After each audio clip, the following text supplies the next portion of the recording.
sé que hemos corrido y que el tiempo ha sido ajustado. Espero que hayan entendido al menos la teoría, porque con eso ya ustedes pueden avanzar.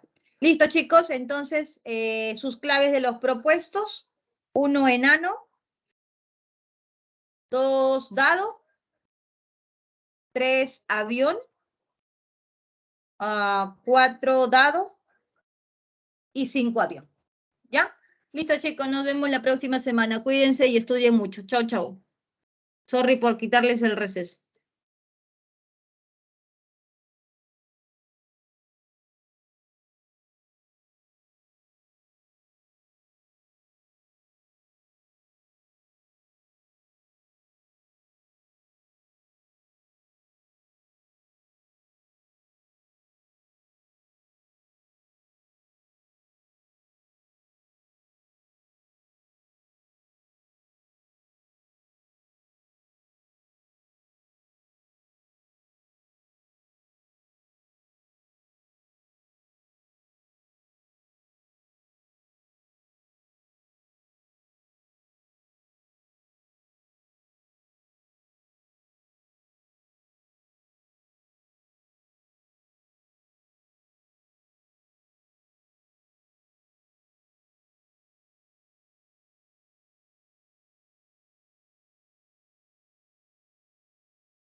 Buenos días, chicos, ¿cómo están?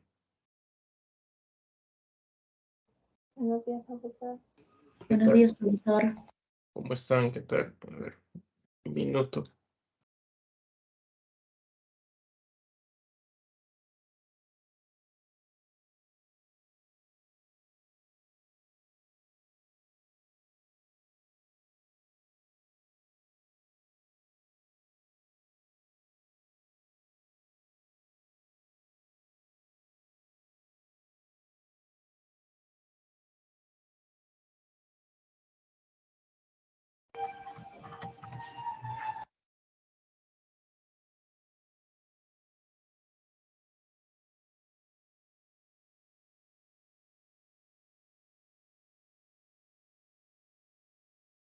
A ver, un minuto, sí, estoy haciendo captura de pantalla.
Bien, vamos a empezar la clase en relación a lo que es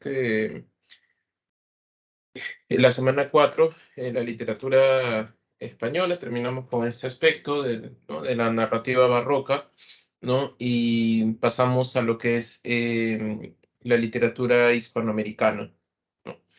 Bien, em, vamos a ver estos aspectos, ¿no? Del siglo de oro, ¿no? En el caso del siglo de oro, ¿no? Podemos observar, ¿no? Ya hemos hablado, me parece, un poco de ese detalle, ¿no? La época digamos, de esplendor, ¿no? Que tiene la literatura española, ¿no? En contraposición a lo que está pasando socialmente, ¿no? A nivel social, la literatura, digamos, o sea, va en contraste, ¿no? A nivel social le están pasando por una crisis económica, ¿no? Guerras contra los musulmanes, ¿no? Durante todo el siglo XVI, ¿no? También la conquista española, ¿no? Aquí en América, ¿no? También los problemas internos que comienzan a tener, por ejemplo, en el apoyo hacia la Iglesia Católica de la Reforma, ¿no? En la Reforma Católica, ¿no? En contraposición, digamos, ¿no? O sea, mejor dicho, ellos apoyan la Iglesia, ¿no? Y más bien los estados, los principados germánicos, ¿no? Que pertenecían al Sacro Imperio Romano Germánico, que era parte del Imperio Español, ¿no? Por ejemplo, ¿no? Se va a desatar una guerra de religiones y eso va a ocasionar, digamos, que España entre en una crisis social, ¿no? Las guerras, ¿no? Las guerras internas, una crisis económica, porque ningún país que está dado para las guerras no puede sobrevivir, ¿no? De esa manera. Y también el aspecto digamos, cuando los españoles votan a los musulmanes del poder, ¿no? No solamente los votan del poder, sino también la población también comienza digamos, a sufrir también las consecuencias de ello. Digamos, los musulmanes que vivían en España, ¿no? A quienes se les llamaba moros, ¿no? Los conversos, ellos también comienzan a sufrir, ¿no? Digamos, ¿no? Esta serie de secuelas, porque la gente ya no los veía bien, los discriminaba, ¿no? Y si mal no recuerdo, aparece una ley, ¿no? En la cual comienza, digamos, a quitarle sus terrenos, ¿no? Y aparte también a nivel social los despreciaban, ¿no? Por toda esta cuestión, digamos, de que los musulmanes estuvieron 8 siglos en España, ¿no? Entonces, estas personas, ¿no? La gente de a pie, digamos, ¿no? Que trabajaba en los campos, las chacras, ¿no? Comienza todo un descenso demográfico, ¿no? Y comienza digamos, a faltar mano de obra, ya no hay trabajo en la tierra, en la agricultura, ¿no? No hay producción de alimentos, ¿no? Comienza a escasear las cosas, comienza a haber inflación, comienza a haber hambruna, comienza a haber despidos, ¿no? Las guerras encima, ¿no? Y por eso también mucha gente se aventuraba a ir a un mundo desconocido, como era América, por ejemplo, ¿no? Porque España estaba muy mal y América se le veía como el dorado, ¿no? Donde había mucho oro, digamos, ¿no? Y prácticamente hacer una nueva vida, ¿no? Entonces, España está atravesando toda esa problemática, ¿no? Ahora, en el siglo del XVI, ¿no? A nivel literario están ocurriendo dos aspectos, ¿no? Por un lado, a finales del siglo XV, 1470, 80, comienza a haber la afición por la lectura de las novelas de caballería. Esto se relaciona por las cuestiones digamos, ¿no? Se han unificado, digamos, se ha unificado España, ¿no? Ha habido toda la reconquista, ¿no? Y cuando ocurre, digamos, ese tipo de victorias bélicas, ¿no? Normalmente lo que hacen los países es engrandecer, digamos, porque la guerra nunca es algo bueno para ningún país, ¿sí? Nunca, ¿no? Entonces lo que tratan de hacer es engrandecer, digamos, con un pasado, ¿no? Bélico, ¿no? De héroes, ¿no? Y de alguna manera se ponen a la altura de ello, ¿no? Así ocurrió con los griegos, ¿no? O sea, los griegos ganaron las guerras médicas, ¿no? ¿Y qué es lo que comenzaron a hacer? Comenzaron a celebrar, digamos, la victoria mítica, ¿no? De los griegos contra los troyanos, ¿no? Comenzaron a hacer las tragedias, se recopilan los textos homéricos, ¿no? Entonces, digamos, lo mismo hacían, ¿no? Acá también ocurre lo mismo, ¿no? Comienzan a ganar las diferentes guerras a los musulmanes, ¿no? Y entonces comienzan a valorarse los libros de caballerías. Estos libros de caballerías se habían escrito hasta el siglo XII, ¿no? O sea, 1100 y algo más, ¿no? digamos, y eran textos, ¿no? Que hablaban de caballeros, entre ellos está el poema Emío Sí, que es un caballero, ¿no? Y, digamos, había todo ese engrandecimiento, digamos, de la cuestión del caballero. Y recuerden que los caballeros están asociados con las cruzadas, ¿no? La defensa del cristianismo, y los españoles eran cristianos apoyando a la iglesia, ¿no? Nada, por algo no les decían los reyes católicos, ¿no? Ahora, lo que pasa es que estos textos de los libros de caballería eran textos de evasión, como se les llamaba, es decir, no hablaban de la realidad del presente, sino del pasado, porque eran textos de hasta 1200, ¿no? O sea, no había textos, hasta ahí se escribió las novelas de caballería, ¿no? Entonces, estos libros de caballería, digamos, hablan de mundos lejanos, ¿no? O sea, siglo IX, siglo X, siglo XI, y aventuras prácticamente mágicas, ¿no? Caballeros, magos, la alquimia, luchaban contra dragones, gigantes, rescataban princesas, ¿no? Digamos, era propio, digamos, de la Edad Media, ¿no? Entonces, justo se reunifica España, hacen frente a los musulmanes en las guerras y comienzan a leer ese tipo de textos, porque recuerden que España comienza a engrandecer la figura del mío Cid, el caballero que empieza la reconquista española, y comienza toda esa afición por la lectura de caballerías, ¿no? Entonces, digamos, para más o menos entender por qué hay esa afición a los libros de caballería. Esos libros de caballería no es que se escriban, ojo, se reimprimen, no se escriben libros de caballería, se reimprimen textos como el Amadís de Gaula, el Tirante el Blanco, por ejemplo, el Lancelot, ¿no? Entre otros, ¿no? Eh, y a su vez también, ¿no? Creo que les comenté en aquella ocasión de que cuando se desintegra el Imperio Romano en Occidente, ¿no? Ha habido diferentes países que han tratado, digamos, de ser los herederos de Roma, ¿no? Este, Esos herederos de Roma, digamos, en un momento lo quiso hacer Carlomagno con el Imperio Carolingio, el Sacro Imperio Romano Germánico, ¿no? Y luego España, que hereda, digamos, ello, ¿no? Entonces, cuando España hereda, digamos, el Sacro Imperio Romano Germánico, ¿no? O sea, todo eso es el Imperio Español. Por supuesto, ellos tienen la herencia de Roma, o sea, el Sacro Imperio, ¿no? En la cual está el territorio de lo que luego será Italia, ¿no? Entonces, es normal que los países itálicos, ¿no? Sean herederos naturales, digamos, de Roma, ¿no? Y entonces, los españoles comienzan a tomar, a heredarse, digamos, ellos, ¿no? Entonces comienzan a tomar las influencias del Trecento y Quattrocento italiano, ¿no? Es decir, el dulce estilo nuevo, Petrarca, Dante, Boccaccio, ¿no? Y en esos siglos, del siglo XII, XIII, ¿no? Comienza a gestarse un tipo de novela, ¿no? Que se llama la novela pastoril. La novela pastoril era un tipo de texto, ¿no? Que, digamos, se hacía relación al poema pastoril, ¿no? Seguramente has escuchado la égloga de Garcilaso, ¿no? Que se escribe en el siglo XVI, que hablaba el poema pastoril es la historia de dos pastores que lamentan su amor, ¿no? A sus amadas que no le hacen caso, ¿no? De eso trataba el poema pastoril. Bueno, ese mismo relato, digamos, en poema que está ahí, ¿no? Ahora se hace novela, se escribe, ¿no? De forma narrativa, ¿no? Comienza a aparecer, ¿no? La Arcadia, ¿no? De San Lazaro, que es la primera novela pastoril en el siglo XIII, ¿no? Y esa novela, digamos, como los españoles están en pleno renacimiento, son herederos de Roma, ¿no? Entonces comienzan a tomar toda la influencia italiana, ¿no? Y entonces ellos también comienzan a desarrollar la novela pastoril, ¿no? Y a partir del 1500 hasta 1550 aproximadamente, comienza a desarrollarse la novela pastoril. Hay unas cuarenta y tantas novelas aproximadamente que tuvieron mucho éxito. Y una de las últimas, ¿no? Es la de La Galatea, ¿no? De Cervantes, en 1581, me parece 82, ¿no? Las novelas pastoriles también eran novelas de evasión, ¿no? Eran de novelas cultas, novelas idealizadas que relataban el campo, ¿no? Los pastores que hablaban de su desamor, ¿no?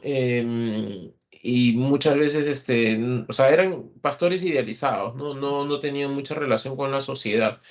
Y eso, tanto el libro de caballerías como la novela pastoril, son novelas que no se condicen con la realidad social de España, ¿no? Porque España está sufriendo su crisis social, económica, ¿no? Beligerante en todos los ámbitos, ¿no? Entonces, justamente es por ende que comienza a surgir la novela picaresca, ¿no? Una novela que, digamos, hace una crítica a la sociedad, ¿no? Entonces, eso, digamos, es lo que ocasiona, digamos, ello, ¿no? Em, entonces, digamos, se está dando una evasión de la literatura española. A partir de 1560 y 70 es que comienza a cambiar, digamos, ¿no? Ello. La afición por la lectura de los libros de caballería comienza a decaerse a partir de 1540 aproximadamente, ¿no? Y comienza a dejar de escribirse las novelas pastoriles a partir de 1570. ¿No? Las pocas que hay, ¿no? Es la Galatea, por ejemplo, cuando se escribe la Galatea era una novela en desuso, por decirlo de alguna manera, ¿no? La novela pastoril, ¿no? Y con eso, digamos, se demuestra que Cervantes era un gran lector, ¿no? Porque Cervantes, digamos, tuvo, ¿no? Todas sus novelas, ¿no? Lo que él hace es que muestra una gran lectura de los libros, ¿no? Para poder construir sus textos, ¿no? Este, justamente el 2020, plena pandemia, ¿no? En la Facultad de Letras, dicté un curso de Cervantes, ¿no? Siglo de Oro, ¿no? En los cursos, y me dieron la cátedra, ¿no? En ese momento y solo el curso era Cervantes. ¿No? Entonces, claro, yo había leído a Cervantes, pero una cosa es leerlo y otra cosa es dictarlo, ¿no? Y realmente uno descubre, pues, cosas impresionantes de Cervantes me que es sorprendido, ¿no? Trabajar texto por texto, analizarlo, descubrir muchas cosas, ¿no? De la narrativa de Cervantes fue para mí una experiencia maravillosa el haber dictado, digamos, ese tipo de curso, ¿no? Em, Bien, entonces vamos a ver un poco a Cervantes, ¿no? En el Renacimiento, ¿no? Digamos, se sufren las consecuencias, ¿no? En el Barroco, la independencia espiritual que produce, digamos, la Reforma Católica, el antropocentrismo, la idea digamos, de crisis que hay, digamos, a nivel de la vida y pasamos al periodo barroco, ¿no? Creo que ya les mencioné, ¿no? El barroco, mucha gente cree pues que solo es una cuestión artística, ¿no? Cuando en realidad, ¿no? El barroco es un tipo de pensamiento, ¿no? Un pensamiento en el que, digamos, un minuto, por favor.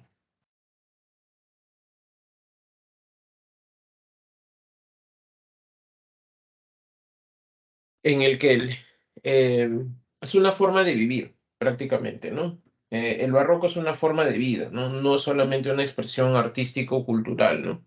Sino que es una forma de vida, ¿no? En ese aspecto, ¿no? Entonces, el barroco significa el caos, ¿no? El vacío religioso que se ha mostrado. Y es entendible, ¿no? Eh, Te imaginas que, digamos, ¿no? Tú crees en Dios, ¿no? En este tipo de cosas, en tus religiones, ¿no? Etcétera. Eh, o si no, eres racionalista y crees en la evolución humana, ¿no? Etcétera, ¿no? Pero de pronto, no sé, pues, viene una nave espacial y nos dice, pues, que ellos son nuestro futuro y que, ¿no? Ellos nos crearon, ¿no? Se cae toda nuestra teoría, ¿no? 10.000 años de historia, ¿no? Se cae al tacho, ¿no? Y no sé cuántos millones tiene el ser humano acá, también se cae, ¿no? Todas esas ideas, ¿no? Entonces, digamos, ¿no? Todo eh, este ejemplo les pongo para que entiendan lo que sufrieron, digamos, las personas del barroco, ¿no? De pronto, los descubrimientos no muestran de que no solo existía Europa, Asia y África, ¿no? Sino que también existía América. Y porque ellos creían pues en esta idea de que, digamos, Dios había creado su imagen y semejanza, ¿no? Digamos, al ser humano y todos sus continentes. ¿De dónde surge América? ¿Por qué no está, digamos, dentro de los mapas? ¿no? La idea de que la Tierra está en el centro del mundo, del universo y todos giran alrededor, ¿no? Porque éramos la perfección de la creación divina, ¿no? Por eso todos giraban alrededor de nosotros. ¿Qué es lo que ocurre? Que ahora simplemente la Tierra es una esfera errante, ¿no? Em, Se cae todas esas teorías, ¿no? Entonces, es normal que la gente comience a dudar, ¿no? Decir, pues, y bueno, y lo que yo creo ahora de repente es falso, ¿no? Si durante muchos siglos me han hecho creer de que todo lo que se decía era de esta manera, que no me hace creer de lo que ahora me dicen también sea falso con el paso del tiempo, ¿no? Es donde ahí viene la característica de realidad y ficción, pues, ¿no? La idea del barroco, ¿no? O sea, hay apariencia de que es verdad, pero en realidad es mentira, ¿no? ¿No? Cuando veas pinturas del barroco, te vas a dar cuenta, a diferencia del Renacimiento, ¿no? Que los personajes siempre están en el Renacimiento de forma estática. En cambio, en el barroco, los personajes están como huyendo, ¿no? En estado de movimiento, como una angustia, ¿no? Desesperados, ¿no? Y eso es por la cuestión del movimiento de la tierra, ¿no? O sea, la idea de que todo se mueve, ¿no? Y entonces toda esa crisis, digamos, que hay en el barroco, ¿no? Se posiciona, digamos, ¿no? Y empieza, digamos, una etapa en el que el caos, la crisis, ¿no? A nivel del pensamiento se va también a posicionar junto a la crisis social, ¿no? La crisis del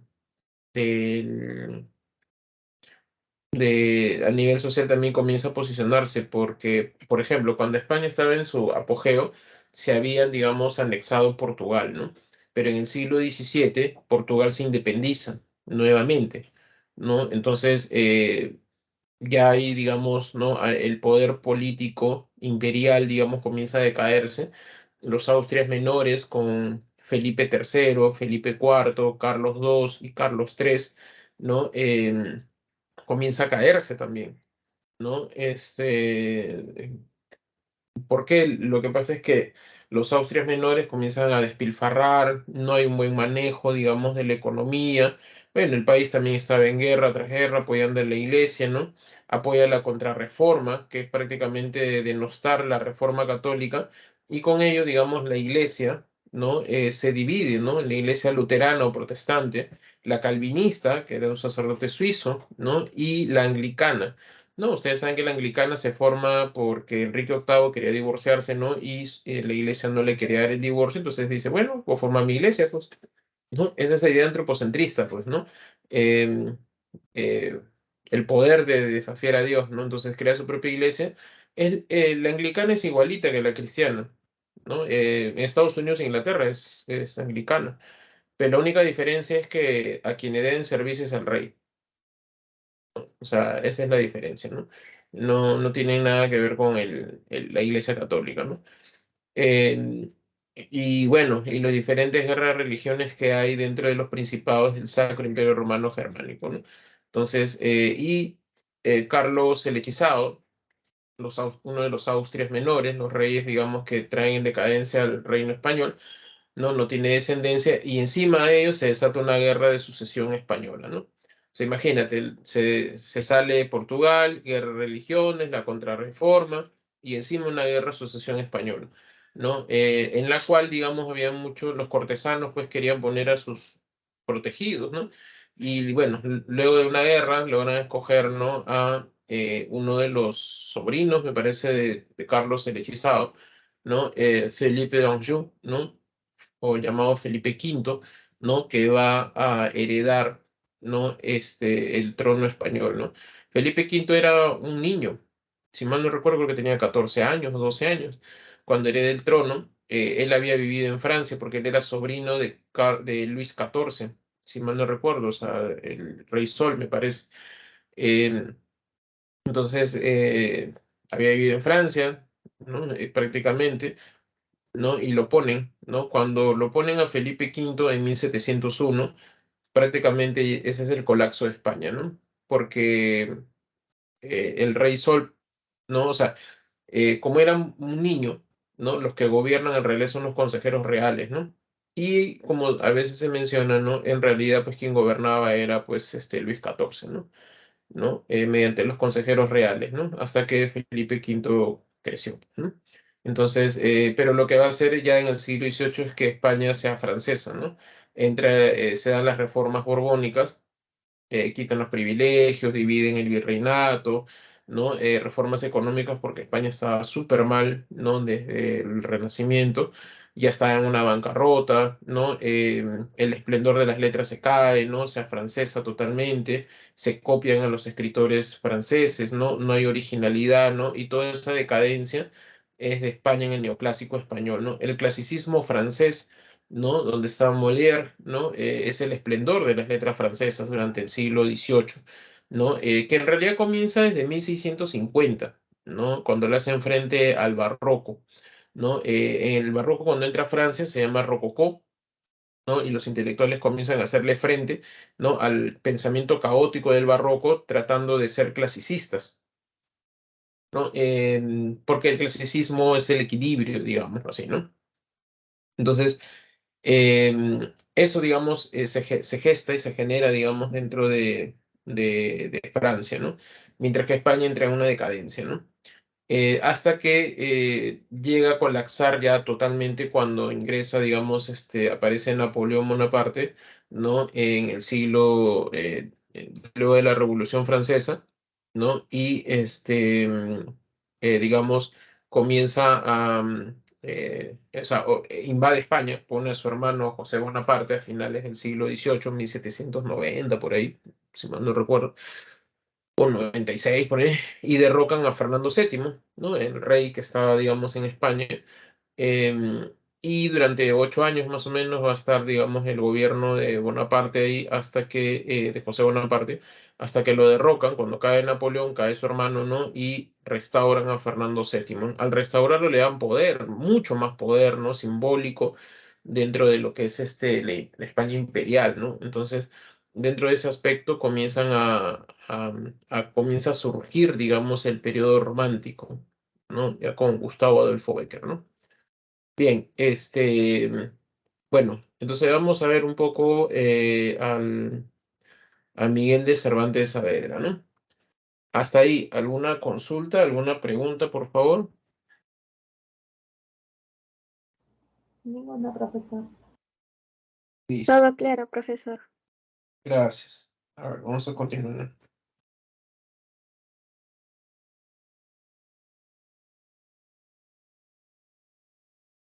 En el caso cervantino, como ya les había comentado, ¿no? Cervantes fue una persona, sabemos muy poco de su vida. Sabemos que se casó, que se quiso ir al Perú, ¿no? El virreinato peruano. Se entiende porque España estaba en una crisis, ¿no? Entonces se quería ir allá, no lo dejaron ir por unas cuestiones de papeleo. ¿Se imaginan si hubiese ido al virreinato peruano? Hubiese escrito el Quijote. ¿Quién sabe, no? Lo que sí se puede notar por sus libros es que tenía una gran cultura, ¿no? La Galatea es una novela pastoril, o sea, era una novela, digamos, de culto, ¿no? O sea, para que tú escribas ese tipo de novelas tenías que hacer tipo Dante Alighieri, ¿no? O sea, saber todo un conocimiento pleno, porque se nota en las novelas la influencia que hay de lo pastoril. Lo pastoril viene de una larga tradición de la literatura griega. Te comento un poquito. En Grecia, hay un poeta, ay, se me dio el nombre. Am, ay, ¿cómo se llama este poeta? Bueno, hay un poeta que inicia, digamos, el llamado poema pastoril, ¿no? El poema pastoril se recitaba, digamos, en los jardines, ¿no? Los jardines en esa época griega era un sinónimo de estatus social, ¿no? En los jardines griegos, y eran poemas que cantaban el desamor, ¿no? Eran poemas que los poetas cantaban, ¿no? Hacia los muchachos, ¿no? Así eran, digamos, los poemas, ¿no? Cantaban su desamor hacia ellos, ¿no? El poema pastoril, ¿no? Aparte que la naturaleza era muy sagrada. Para los griegos la naturaleza era algo que le debían mucho respeto porque consideraban la naturaleza como una deidad, ¿no? Recuerden que para la mitología griega todo era dioses, las ninfas del mar, que eran deidades, perdón, las nereidas, ¿no? Que son ninfas, digamos, pero son nereidas, ¿no? En término marítimo. Estaban los tritones, las sirenas, ¿no? Y en el caso de la tierra estaban las ninfas, que eran espíritus de la naturaleza, estaban los sátiros, ¿no? Que eran así como el macho cabrío, ¿no? En fin, ¿no? Entonces, le tenían mucho respeto y también por eso le cantaban a la naturaleza, ¿no? Habían poemas agrarios, ¿no? O agrícolas, como por ejemplo los trabajos y los días de Hesiodo, que es prácticamente luego de la Teogonía que explica el origen del mundo, está el otro poema, la epopeya de los trabajos y los días, que es digamos, ¿no? Así, una segunda parte, digamos, que es el ser humano que trabaja la tierra, ¿no? Eh, entonces se le cantaba, digamos, ¿no? O sea, el poema agrícola como el poema pastoril, ¿no? Y el poema pastoril comienza a relacionarse a la idea de que se tiene, digamos, que cantar al desamor, ¿no? Luego los romanos toman ello, ¿no? Virgilio canta las bucólicas, ¿no? Y las geórgicas, sobre todo las bucólicas, ¿no? Que son poemas, es un poema pastoril también, ¿no? Ovidio con la Metamorfosis, ¿no? O sea, es una epopeya que habla de la naturaleza, ¿no? También está De Rerum Natura, ¿no? Ahí se me ha ido el nombre también de este poeta romano, Lucrecio, De Rerum Natura. Gran libro, les recomiendo muchísimo, gran libro. Está en internet, por si acaso. Y también esa tradición romana lo hacen los medievalistas, ¿no? El poema pastoril. Ya ahí ha cambiado, porque el poema pastoril ahora se canta del pastor a la amada, ¿no? O sea, el otro eran los pastores hacia los muchachos, ¿no? En este caso es el pastor a la amada, ¿no? Igual sigue estando la naturaleza, el amor, ¿no? El desamor, ¿no? Etcétera, ¿no? El galanteo, ¿no? El amor cortés, ¿no? Etcétera, etcétera. Ya cuando entran al Renacimiento, en el dulce estilo nuevo, Petrarca también comienza a cantar, también escribe un poema pastoril también. No me acuerdo ahorita, porque creo que no está traducido, está en latín nomás. Eh, bueno, tenían ciertas características, ¿no? Diálogos, por ejemplo, ¿no? En fin. Entonces, eso, como les había mencionado, el poema pastoril evoluciona en lo que es la novela pastoril, ¿no? Y cuando se realiza en España, la novela pastoril es una novela de culto. Para que tú puedas escribir ese tipo de novelas, tienes que conocer la tradición, tienes que haber leído esos autores para que más o menos tengas una idea, ¿no? Era como una plantilla que tenías que tener, digamos, ¿no? Para que tú puedas hacer ese tipo de textos, ¿no? Entonces, lo que se observa es que Cervantes era una persona muy culta, ¿no? En la cual, digamos, tiene todas las influencias de estos textos pastoriles, ¿no? Cuando él escribe la Galatea ya es un texto que está en un proceso de decadencia en la novela pastorilla, y en su obra se nota, digamos, ¿no? Ese tipo ya de decadencia, porque hay mucha violencia, ¿no? El poema pastoril que en España surge en el Renacimiento, por ejemplo, también es el de Garcilaso, ¿no? Poema pastoril, la églogas, ¿no? Las églogas, ¿no? En este caso, la novela pastoril ya está en decadencia, ¿no? Cuando escribe Cervantes ese libro, ¿no? Y tiene los mismos tópicos, ¿no? Incluso los mismos nombres, ¿no? Erastro, Elicio, ¿no? Que suena Salicio y Moroso. Elicio, que está enamorado de Galatea, ¿no? Recuerda que Salicio está enamorado de Galatea en las églogas, ¿no? En este caso es Elicio, que está enamorado de Galatea. Erastro también, ¿no? Pero no le hace caso a Galatea. Y lo interesante de la Galatea, como el Quijote, es que te cuentan muchísimas historias. Cada pastor que aparece te cuenta una historia. Son como un libro con cuentos, digamos así, ¿no? Este, entonces, es muy interesante em, los niveles de ficción que se pueden haber, ¿no? Y por supuesto es una novela de evasión, ¿no? Es una novela que habla de un campo idealizado, ¿no? No se relaciona mucho con lo de España, pero hay mucha violencia y eso es un poco distinto, digamos, a lo que normalmente la novela pastoril muestra, ¿no? Em, y bueno, este... y es una novela que, bueno, yo en mi caso, ¿no? Es una de las pocas, me imagino, porque yo no encontré otro tipo de novela así, que termina in media res, ¿no? Recuerden que la técnica del in media res es cuando la obra empieza en la mitad, digamos, en el punto álgido de las cosas, ¿no? Y empieza, digamos, y después hay un flashback, ¿no? Y se recuerda las cosas, tipo la Odisea, ¿no? Ya pasó todas las aventuras, ¿no? Relata un poco y vuelve al pasado, digamos, en sus recuerdos y luego continúa la historia normal, ¿no? Ya, en este caso la novela termina in media res. O sea, es como que te está contando los hechos y justo se desata el conflicto y ahí queda. Es raro encontrar ese tipo de novelas, ¿ah? ¿No? O sea, en cuentos también es raro, pero sí he visto mal hechos, pero hay, ¿no?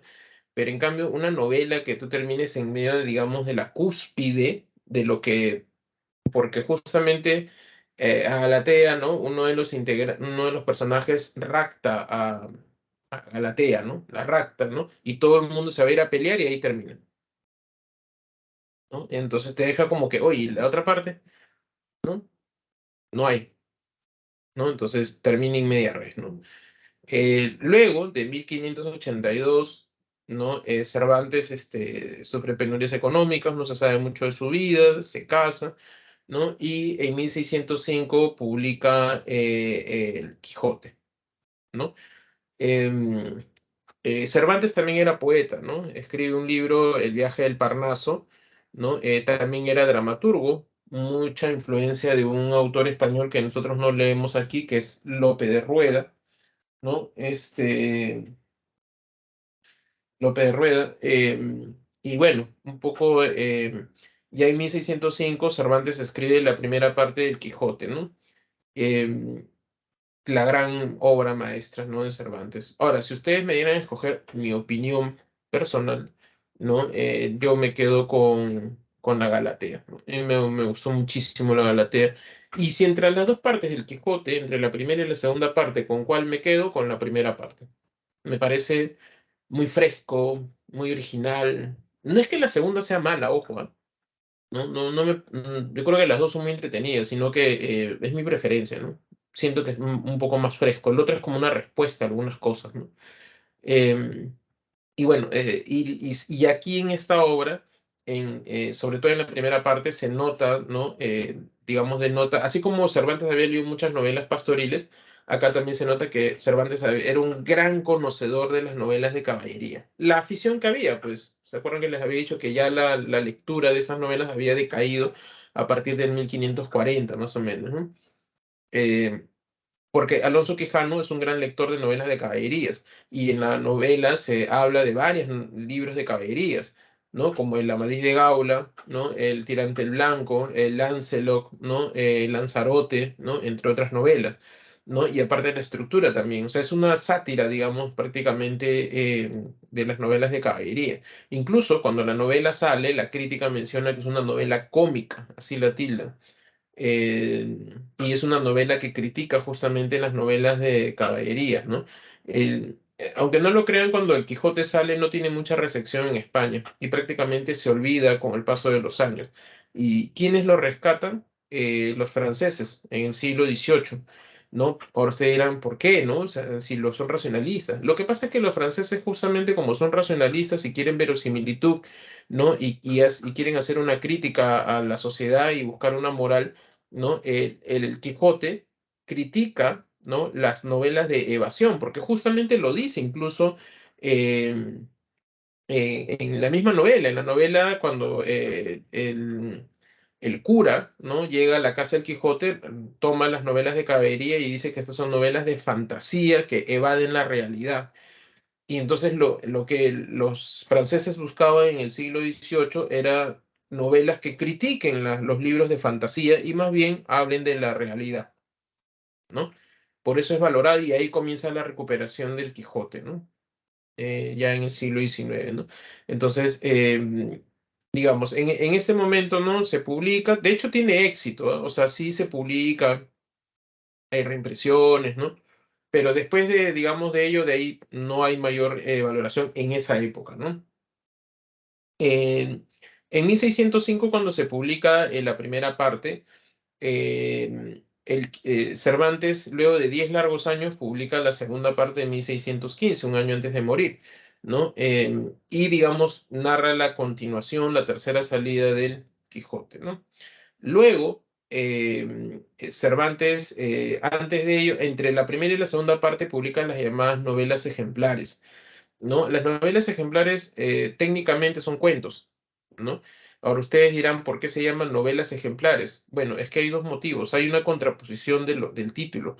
Novelas, ¿no? El término novela no estaba definido como en la actualidad nosotros concebimos, ¿no?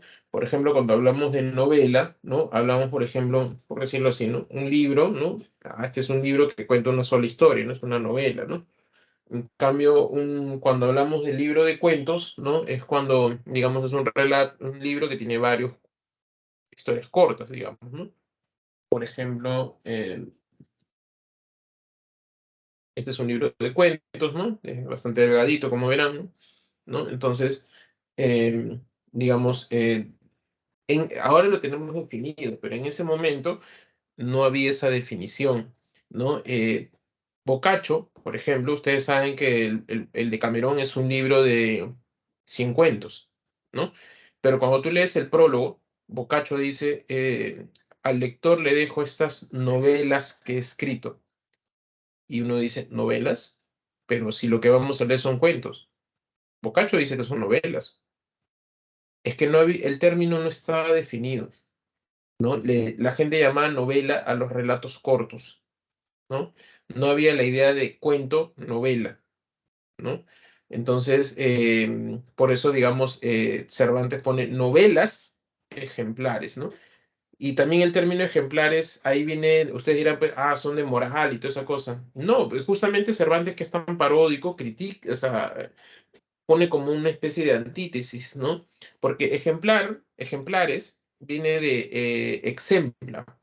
Ejemplar viene de exempla. Exempla significa cuento, fábula, ¿no? Las exemplas, ¿no? O los exemplos, ¿no? Eran cuentos, o sea, fábulas, que justamente tendían a ser de historias antiguas, ¿no? Eso significaba en el español antiguo.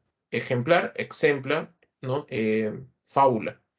Entonces, prácticamente, ¿qué te está diciendo en el título? Son novelas de fantasía, ¿no? O sea, pero a la vez exempla sí denotaba la idea del cuento corto, o sea, de la historia corta. O sea, prácticamente era como que relatos cortos, algo así. Relatos cortos de fantasía, ¿no? Algo así. Y podría ser, ¿no? Porque hay un par de cuentos que son bastante fantásticos, ¿no? El coloquio de los perros, donde los perros hablan, ¿no? Y el otro, el licenciado Vidriera, que se convierte en una persona de vidrio, ¿no? Podría decirse, ¿no? Y luego ya Cervantes muere, ¿no? Y había terminado una novela que para él era su gran novela, que era Los trabajos de Persíles y Sigismunda, ¿no? Para él era su máxima obra. Este tipo de novelas, los trabajos de Persíles y Sigismunda, pertenece a lo que se conoce como la novela bizantina, ¿no? La novela o novela griega, ¿no? Lo que pasa es que en el siglo I comienza a aparecer la llamada novela griega, ¿no? Que tenía como, eso era una plantilla, así tipo novela pastoril, ¿no?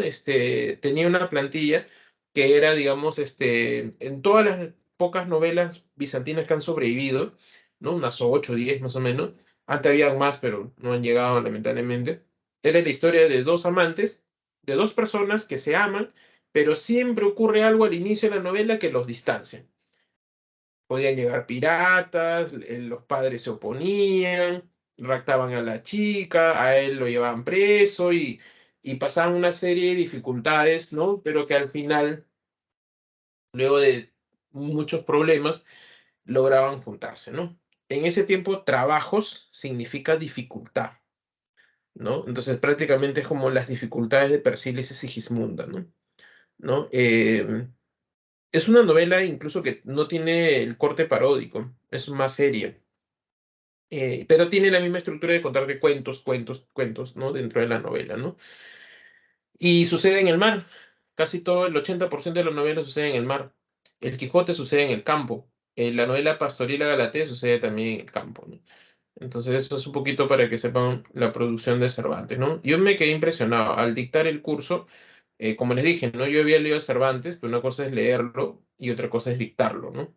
Y bueno, los 4 meses quedaron pequeños, ¿no? Para dictar todo el... Uno puede hacer todo un semestre sobre solo el Quijote. Por eso les digo todo, ¿no? Em, Bien, entonces la primera parte del Quijote, que se publica en 1605, ¿no? Es género épico, especie de novela barroca, ¿no? Y cuenta las dos primeras salidas del Quijote. En estas dos salidas, ¿no? En la primera, el Quijote, Alonso Quijano, ha perdido la razón, ha perdido la cordura, se ha desquiciado, ¿no? Por haber leído muchas novelas de caballería. Lo que pasa es que creo yo que el Quijote critica, digamos, hacia a la élite que está desconectada con la sociedad, ¿no? Muy contemporáneo, ¿no? No tiene relación con la sociedad, digamos. Lo que pasa es que el barroco, el Renacimiento y el barroco es un periodo del ascenso social del pueblo, ¿no? Cuando tú lees la literatura hasta esa época, no vas a encontrar ninguna, que se hable del pueblo. Así ya, no hay. Y si por ahí hay alguna referencia, es paródico, satírico, burlesco, ¿no? O sea, no tienen nombres, ¿no? Y todo es burla, ¿no? Em, pero en sí no hay, ¿no? O sea, no hay porque incluso la comedia, por ejemplo, ¿no? Griega, que era el teatro que hablaba del pueblo, pero no del pueblo, o sea, hablaba en realidad digamos, de las personas mortales, ¿no? Pero significativas, ¿no? Como por ejemplo las ranas las nubes de Aristófanes, ¿no? Donde está Sócrates, por ejemplo, ¿no? O sea, no es que se habla de cualquier persona, digamos, ¿no? No había, digamos, ¿no? Las novelas, la literatura no refleja al pueblo, ¿no? Siempre son personalidades, ¿no? De mucho renombre. Pero en cambio aquí, en la novela de esta época, comienza a aparecer, ¿no? El pueblo como imagen, le das voz, ¿no? Entonces, en el Quijote el pueblo ha aparecido, ¿no? Y creo que es una crítica, digamos, a la clase alta que no está ligada, digamos, a la sociedad. El Quijote es una persona muy culta y que tiene mucho dinero y ha leído muchas novelas de caballería y luego, cuando él ha leído eso, cree que el mundo, ¿no? Que le rodea debería ser, ¿no? O es como lo que ha leído en novelas del siglo XII, XIII. Y estamos en el siglo XVII, o sea, 400 años después, ¿no? Y se pone una armadura vieja, se monta un caballo regordete, ¿no? Y sale, digamos, a querer hacer una vida de hace 400 años. Y el pueblo está ahí presente. Hay una parte donde él ejecuta un discurso de armas, ¿no? A unos mercaderes, al pueblo, están ahí, ¿no? Digamos, levantando mercadería. Y la gente dice, y este está loco, ¿qué habla, no? O sea, él les da un discurso con metáforas, códigos de honor y todo ese tipo de cosas, y no lo entienden. O sea, y ahí uno ve esa desconexión entre la élite y entre la clase social, ¿no? Pobre, ¿no? El Quijote, ¿no? Cuando ha leído, digamos, todas esas novelas de caballería, sale al mundo a tratar de plasmar lo que él cree que es o debería ser, ¿no? Y se choca contra la realidad, ¿no? Antes de ser un caballero, tienen que ungirlo como caballero, como lo demandaba la Edad Media, ¿no? Entonces él va a una posada y en la posada lo ungen como caballero, con un palo de escoba, ¿no? Incluso, ¿no? Cuando él llega, y ahí vemos la desconexión, ¿no? El Quijote llega y se encuentra con unas etairas, ¿no? Prostitutas, ¿no? Y él, cuando él llega, les dice, pues, em, buenos días, damiselas, ¿no? Damiselas en ese tiempo significaba, pues, digamos, señoritas de su casa, ¿no? Y entonces ellas se quedan como que, porque él está yendo, digamos, a un lugar, ¿no? Donde están ellas trabajando, ¿no? Entonces se sorprenden un poco cómo él las trata y medio que se ruborizan, ¿no? Pero automáticamente luego piensan que se está burlando. Y lo que pasa es que él no reconoce el oficio de ella, simplemente les dice pensando, pues, ¿no? De que, bueno, a todos debería tratársele igual, ¿no? Entonces ellas más bien lo toman como una burla y comienzan a palearlo al Quijote, ¿no? Entonces ahí vemos la desconexión que hay, digamos, de la realidad, ¿no? Por parte del Quijote. Él, cuando llega a esta posada lo ungen como caballero, como les decía, ¿no? Con un palo de escoba, ¿no? Convertido en caballero, se va, ¿no? Por el campo, porque el Quijote se pasea por el campo, él nunca va a la ciudad. Y ahí también viene otro reflejo, ¿no? La idea de que en el campo es bárbaro.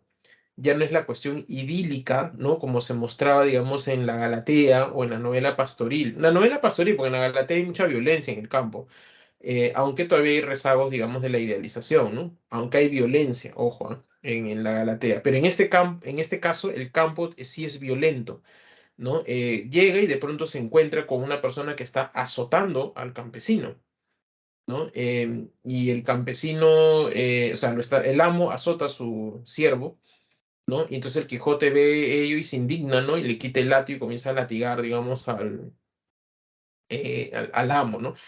Y lo que pasa es que no entiende lo que está ocurriendo, ¿no?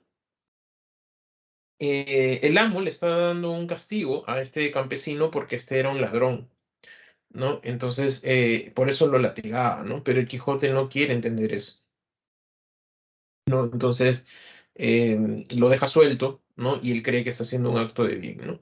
Luego se marcha y otra vez por el campo, y a quienes se encuentra en este campo que ya no es idílico, a unos contrabandistas, ¿no? Estos contrabandistas están ocultos ahí tratando de, digamos, planificar cómo pasar mercadería, ¿no? De contrabando, robada, ¿no? Etcétera, ¿no? Entonces, los mercaderes, ¿no? Él se encuentra con los mercaderes y él escucha que los mercaderes tienen un problema para poder llevar la mercancía.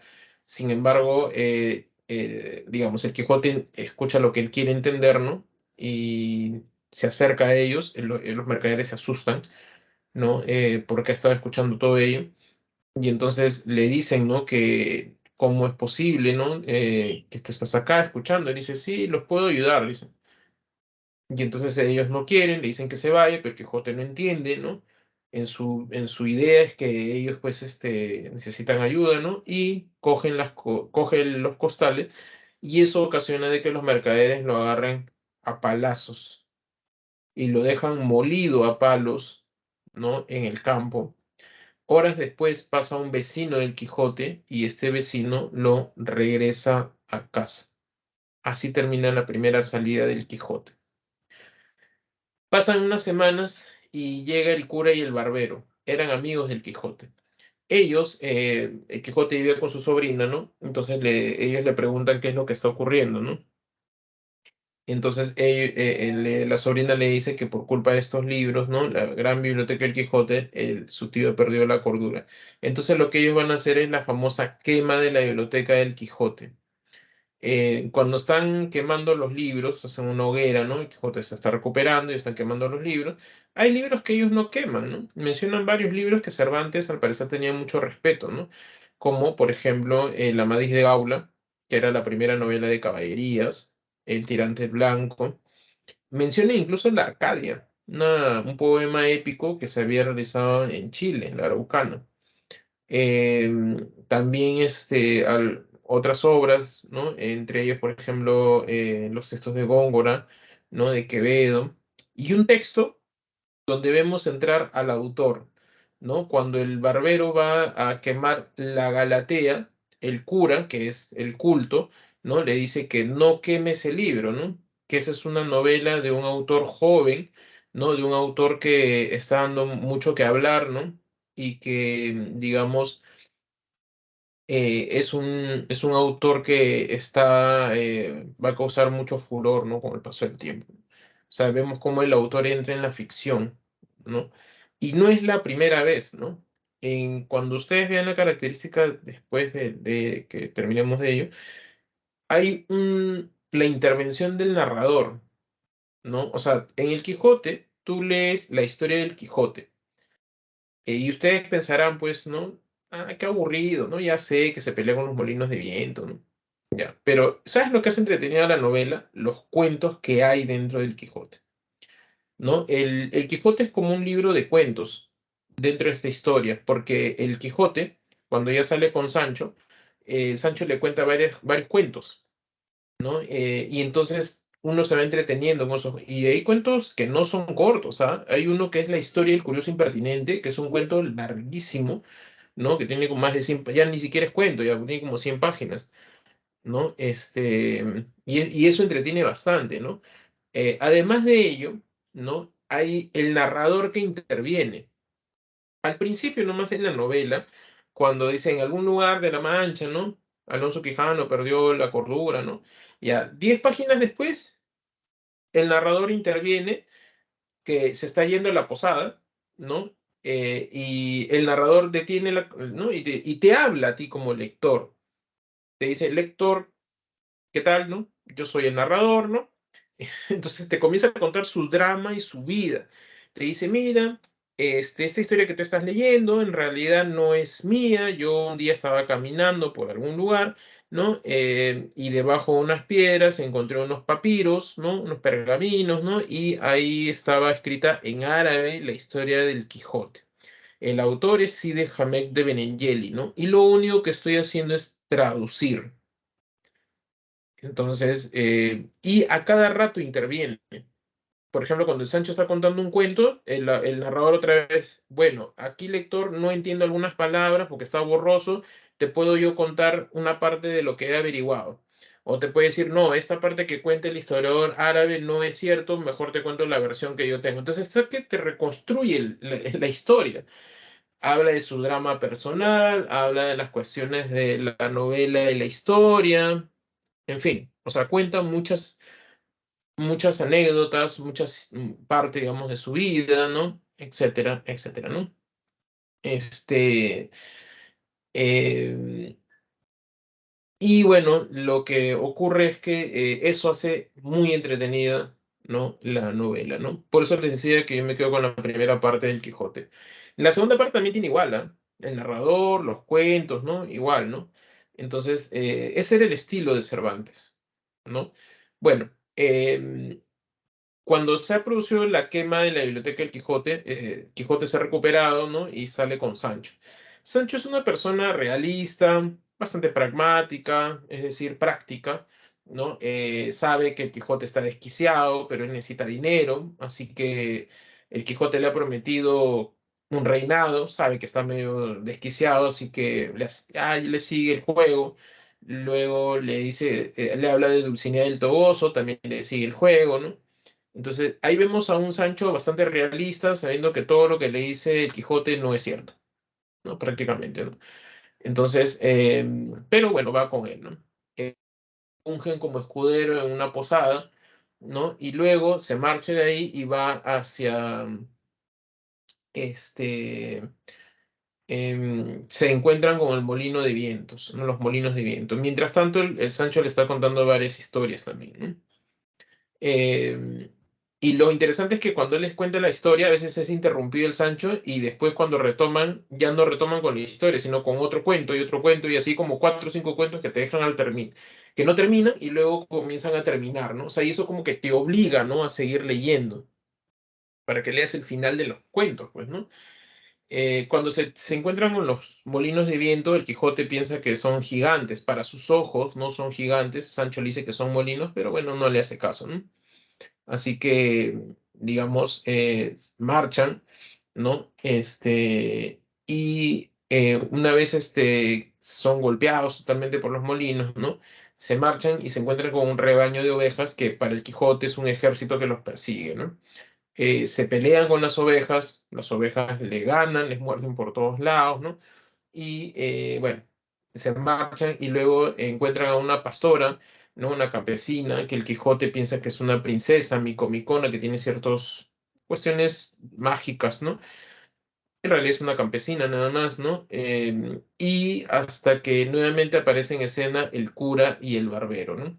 Esta vez le han prometido a la sobrina del Quijote devolverlo a casa y ponen una jaula en medio de un camino donde va a tener que pasar sí o sí el Quijote, ¿no? Quijote llega a las horas, ¿no? Y le dicen por favor que les ayude a mover la jaula, porque está encantada, ¿no? Parece que hay fantasmas adentro.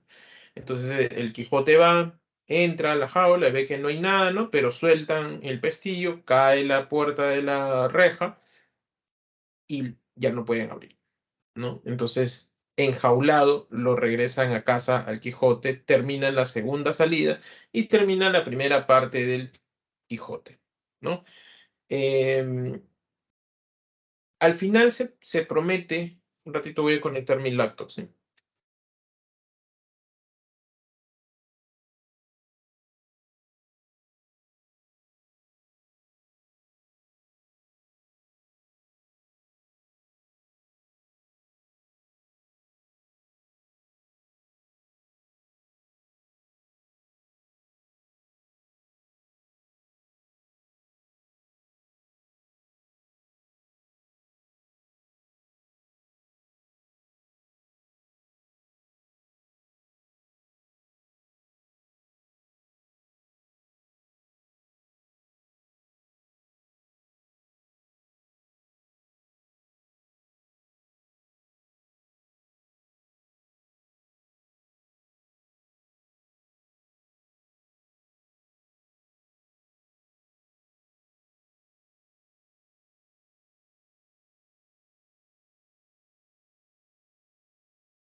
Bien, a ver, disculpen, no encontraba mi cargador.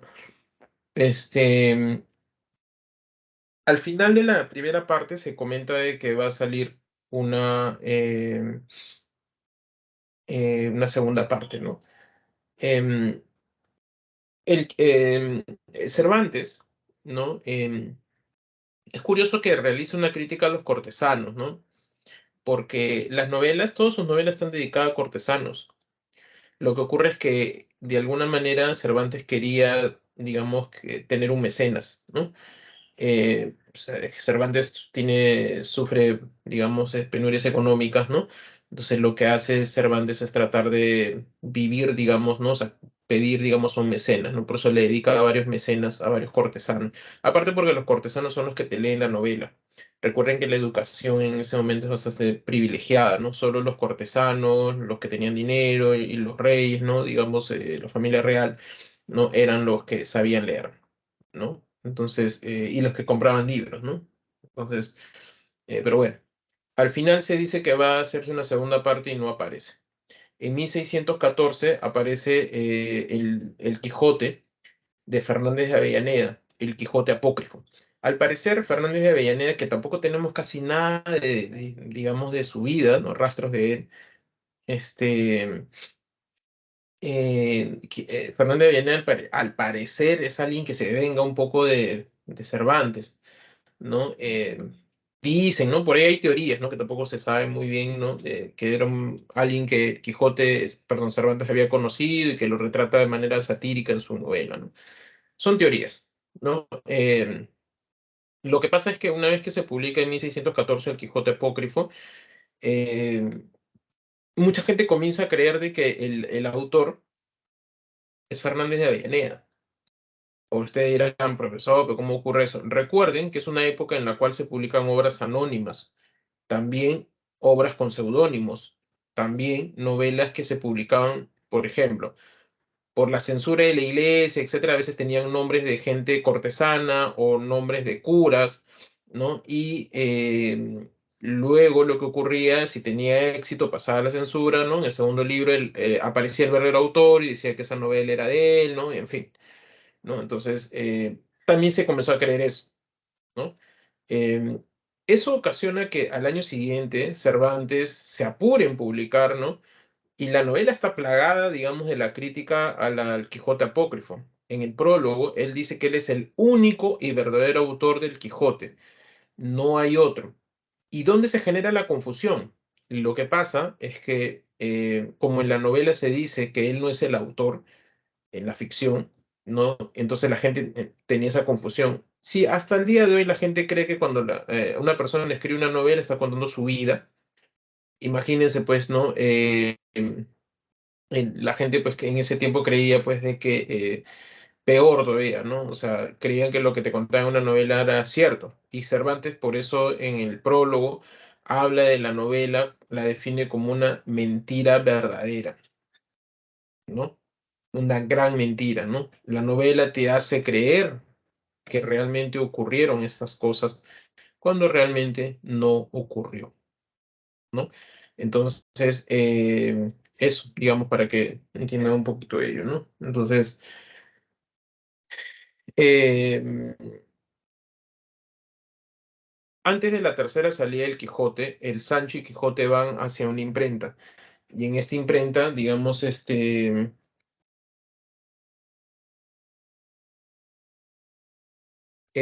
esta imprenta, ¿no?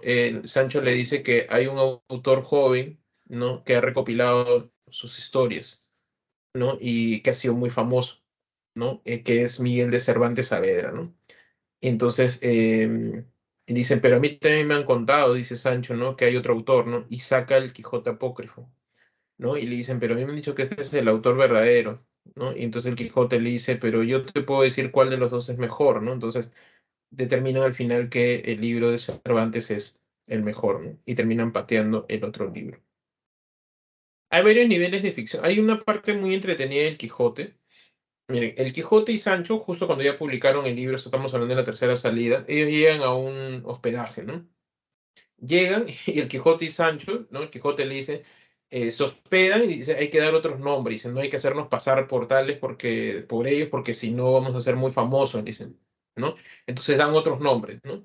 Se hospedan y de pronto están escuchando, ¿no? Miren el nivel de ficción, ¿eh? Ellos mienten, o sea, ellos se hacen pasar que no son el Quijote y Sancho, ¿no? Ellos cuando están en el cuarto escuchan que el hospedero, digamos, ¿no? Él está leyendo el Quijote y entonces habla de Quijote y Sancho. Entonces ellos escuchan y dicen, oye, están hablando de nosotros, ¿no? Entonces ellos se acercan y comienzan a hablar, ¿no? Sobre el Quijote y Sancho, ¿no? O sea, el Quijote y Sancho hablan del Quijote y Sancho de la novela, ¿no? Y entonces cuando ellos están hablando, ya dicen, mira, nosotros somos el Quijote y Sancho. Y entonces esta persona no le cree, ¿no? ¿Cómo van a ser ustedes? Le dicen, si acá se describe de tal manera y tú no eres así, tú no eres así. Le dice, pero sí somos, aparte que ustedes tienen otro nombre, dice. O sea, los de la novela, ellos no son, se han hecho pasar como otras personas y cuando le dice que son, le dice, no, ustedes no son, ustedes están mintiendo. O sea, hay como tres, digamos, tres niveles de mentira, ¿no? ¿No? En la ficción misma del libro, ellos dan otro nombre y el posadero que dice, no, ustedes son otras personas en realidad, ¿no? ¿No? Y así ese tipo de desencuentros, ¿no? Van a encontrar en el Quijote, ¿no? También hay cuentos, también el narrador habla, ¿no? Y bueno, aquí Sancho ha cambiado un poco su posición, ¿no? Y ahora, digamos, sí le cree, digamos, lo que el Quijote le ha prometido, ¿no? El reinado, ¿no? De un lugar, ¿no? Y em, y Dulcinea del Toboso, ¿no? Un minuto, por favor.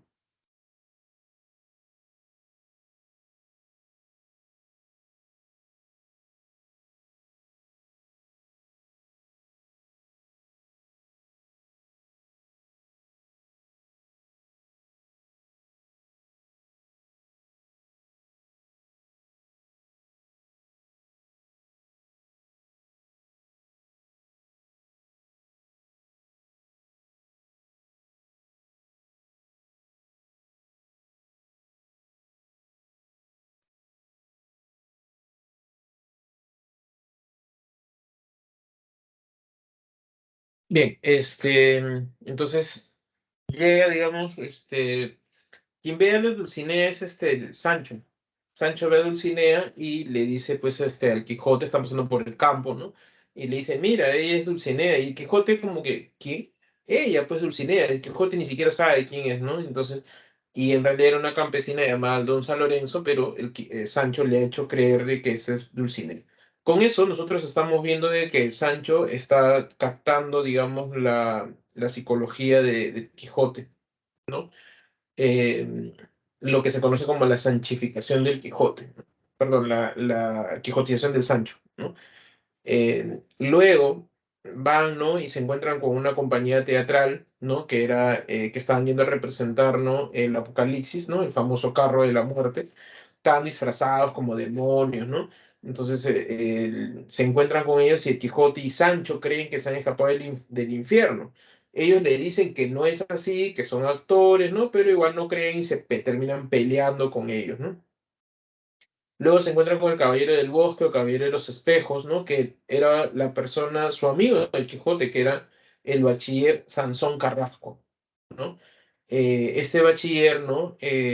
Digamos, le ha prometido a la sobrina del Quijote que lo va a retornar a casa, ¿no? Entonces se ha disfrazado de caballero, ¿no? Porque los caballeros ya no existen en esa época, ¿no? Y lo reta a duelo y el Quijote le termina ganando a Sansón Carrasco, ¿no? Y le perdona la vida, ¿no? En fin.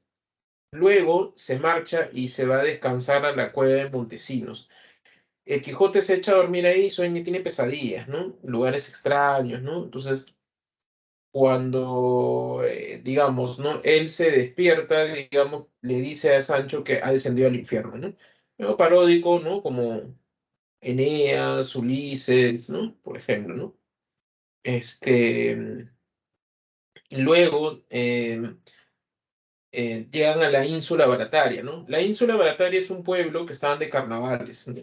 Como todo carnaval, escogen un rey, ¿no? Y era una reina. Entonces ellos habían decidido, o sea, honorífico nada más, ¿no? Por un mes más o menos, ¿no? Y habían decidido nombrar rey, ¿no? A la persona que llegase, ¿no? Y justo llega el Quijote y Sancho. Le nombran rey al Quijote, pero él no acepta y le dice porque le debe un trono a Sancho, ¿no? Entonces Sancho se convierte en el rey Sancho. Trae a su esposa, ¿no? Y son reyes durante un tiempo, pero malversación, gastos, fiestas, ¿no? Entonces eh, el pueblo se amarga y lo termina derrocando a Sancho, ¿no? Luego el Quijote se encuentra con la cabeza encantada, ¿no?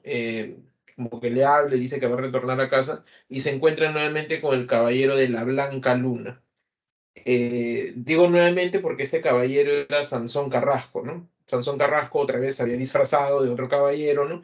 Y lo reta a duelo, esta vez le gana al Quijote y le perdona la vida, ¿no? Y le dice que lo que va a hacer es que le haga caso en lo que le va a mandar, ¿no?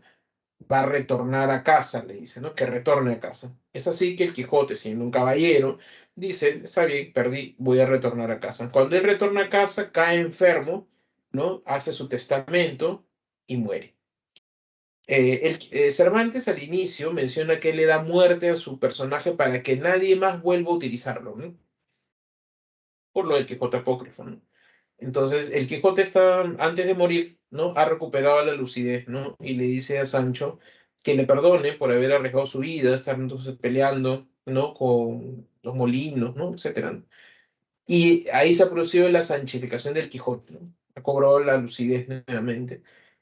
Y al parecer el Sancho más bien ha cobrado la quijotización, porque le dice, pero vamos, tú te vas a recuperar, vamos a ver a Dulcinea el Toboso, vamos a pelear contra los dragones, los gigantes, ¿no? Etcétera, ¿no?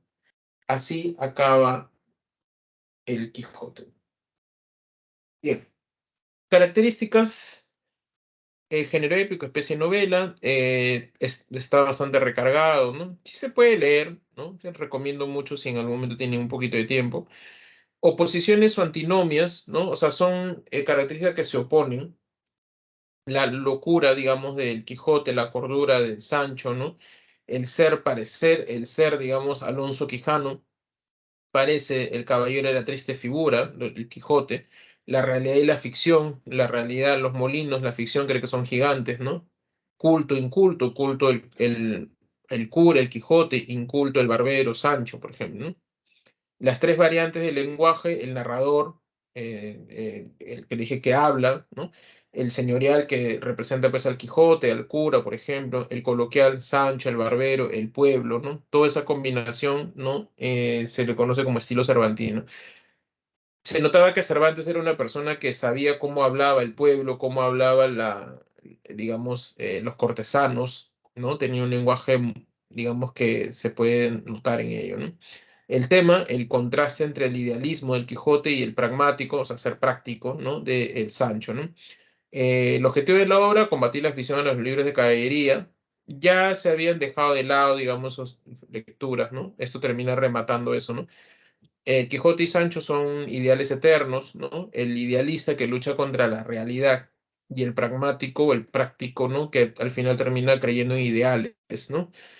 El intercambio de psicologías, la quijotización del Sancho, ¿no? Y la sanchificación del Quijote, ¿no? Bien. No sé si hay alguna pregunta, por favor. Consultas.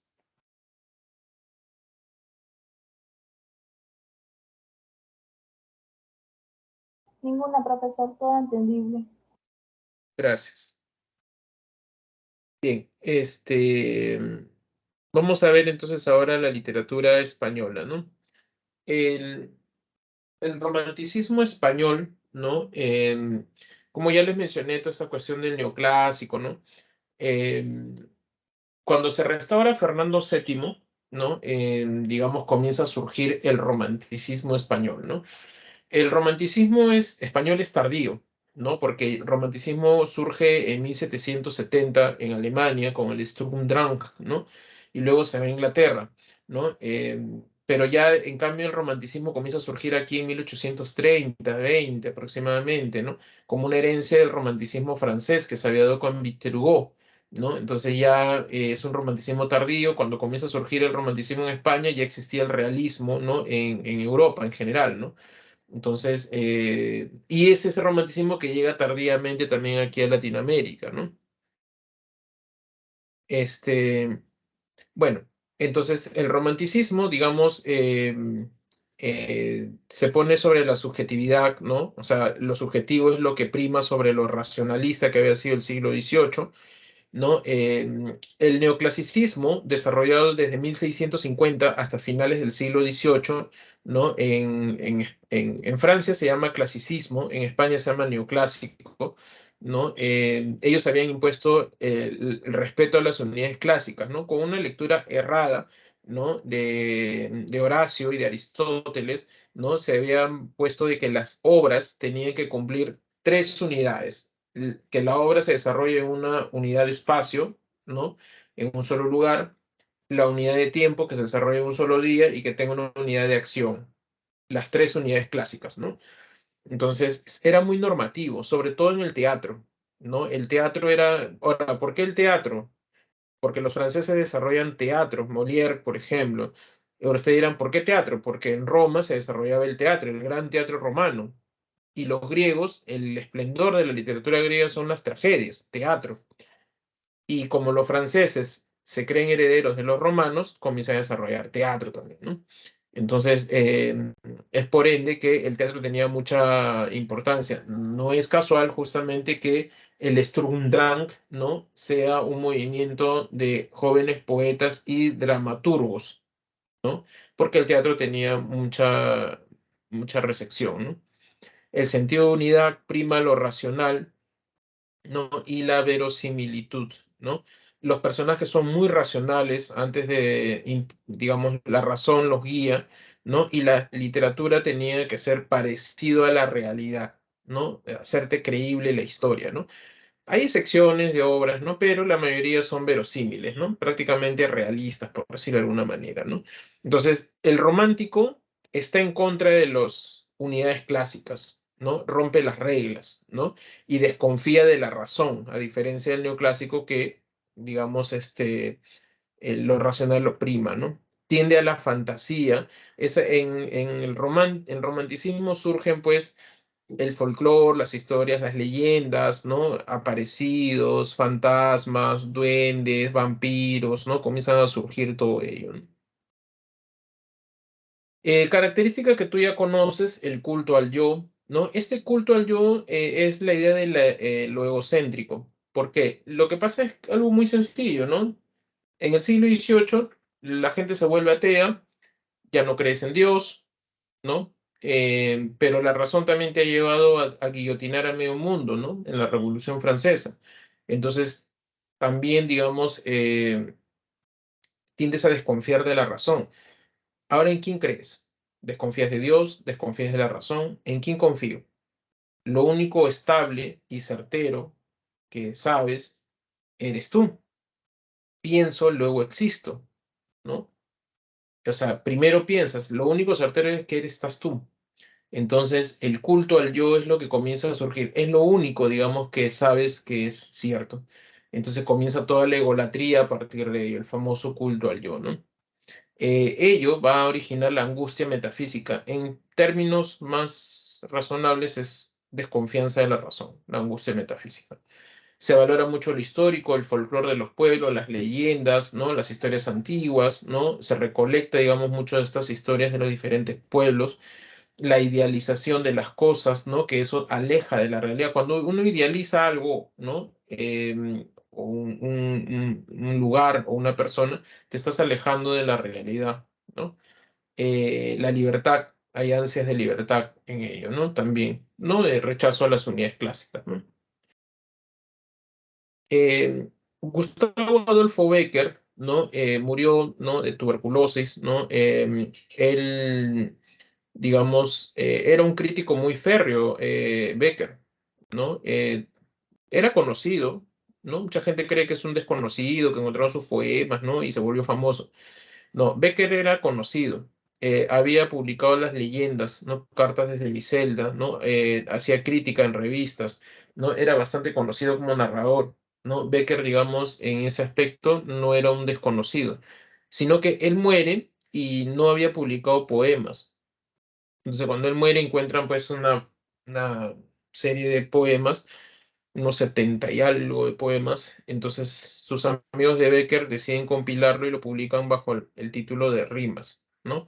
Entonces, digamos, son poemas de amor, ¿no? Que él, digamos, no había publicado y eso es lo que trasciende de él, ¿no? Nuestro romanticismo peruano es beckeriano. Muchos son Bécquer aquí en el Perú, ¿no? Eh, una copia de la literatura española prácticamente, ¿no? Eh, ¿Qué encontramos en las rimas? Tres tipos de mujeres, la mujer ideal, digamos, la que el poeta imagina, ¿no? Que no se condice con la realidad, una mujer idealizada totalmente, la mujer poesía, la que inspira a escribir, y la mujer fatal, ¿no? La mujer fatal, ¿no? La mujer que puede producir la muerte, ¿no? El estilo son poemas breves, ¿no? De mucha sencillez formal, ¿no? Son bastante sencillos, por eso también tuvo mucha acogida, ¿no? Son poemas muy breves y sencillos. El tema central, el amor idealizado, ¿no? Hay otros temas como el deseo amoroso, el amor imposible, el amor platónico, la aparición súbita del sentimiento amoroso, la fuerza de la poesía también, ¿no? Y acá hay algunos poemas, ¿no? Bien, no los voy a leer porque si no me dan el tiempo. Bien, en el caso de las leyendas, como ya les había comentado, eran textos que él ya había publicado, ¿no? Son relatos populares, elementos legendarios, ¿no? Son historias antiguas de antaño, ¿no? Que, aunque Bécquer no lo diga, hay temas de vampiros y vampiras, ¿no? Hay fantasmas, hay objetos que se mueven de la nada, ¿no? Son historias muy misteriosas, ¿no? Y fantasmales en algunos casos, ¿no? Temas como lo sobrenatural y la transgresión, el castigo son presentes dentro de las leyendas, ¿no? Son bastante entretenidas, ¿no? Y siempre están en primera persona, ¿no? Destacan la Jorca de Oro, los Ojos Verdes, que es una vampira, pero Bécquer no lo dice, pero literalmente es una vampira. El Rayo de la Luna, hay uno que no recuerdo cómo se llama, no sé si es el Rayo de la Luna, que habla de una laguna, que el personaje escucha como una voz de una laguna, es una laguna y de ahí sale una voz que lo llama y se tira y se ahoga, por ejemplo, ¿no? La estructura, ¿no? Las leyendas siempre están organizadas sobre, digamos, una introducción donde te dicen dónde se desarrolló, digamos, la historia o dónde está el personaje, ¿no? Luego se desarrolla la trama, ¿no? Y luego se concluye, ¿no? Con una opinión aparte del autor, ¿no? Más o menos así es, ¿no? Ahora, hay algo, ¿cuál es la concepción de lo bello para Bécquer? Bécquer concibe la idea de la belleza, ¿no? Como algo grotesco, ¿no? La idea de lo grotesco, ¿no? La belleza para Bécquer es la combinación de lo hermoso con lo diabólico, ¿no? Esa combinación de lo hermoso con lo diabólico es, digamos, el estilo grotesco, ¿no? O lo grotesco, ¿no? Esa es la nueva concepción que hay del romántico en la idea de la belleza, ¿no? Por ejemplo, ¿no? La idea de Lucifer que se tiene en la actualidad, ¿no? Del ángel más bello, o sea, el ángel más bello es el diablo, ¿no? Esa es una concepción del siglo XIX. ¿no? Y siempre vas a ver las historias de esa época en esa combinación, ¿no? Por ejemplo, este cuento popular, ¿no? Que Disney lo ha popularizado, ¿no? La Bella y la Bestia, ¿no? Están enamorados. Es un animal, ¿no? Una bestia, ¿no? Con una chica. Medio raro, ¿no? ¿No? Entonces siempre vas a encontrar eso. O por ejemplo, ¿no? Drácula. Drácula es un no muerto, es un demonio, un Nosferatu, ¿no? Y está enamorado de una chica muy hermosa que es Mina Rowe, ¿no? O sea, lo demonio con lo bello, ¿no? O Frankenstein, ¿no? La criatura, como así se le llama en la novela, en un momento él está enamorado de una, o sea, es monstruoso y él, digamos, le gusta a una persona, ¿no? Entonces vas a encontrar, digamos, ese tipo de combinaciones siempre, digamos, ¿no? Bien. ¿Alguna pregunta, consulta en cuanto a lo último dicho?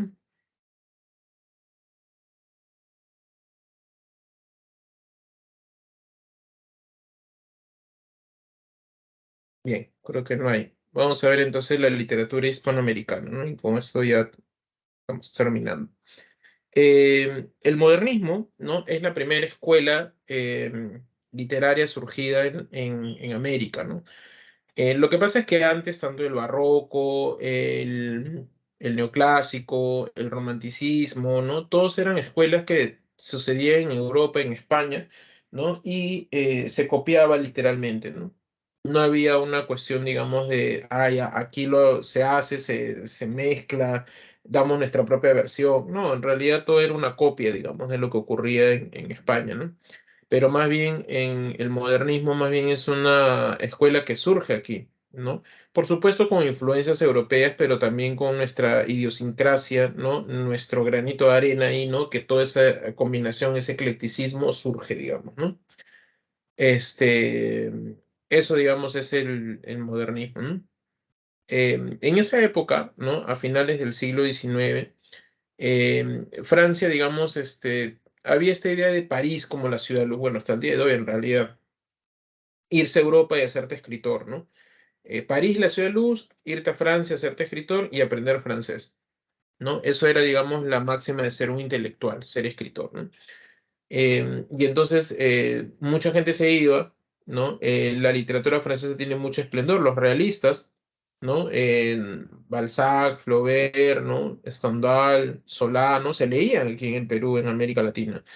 La poesía francesa con Baudelaire, Rimbaud, Mallarmé, ¿no? Digamos, todos ellos se leían también aquí.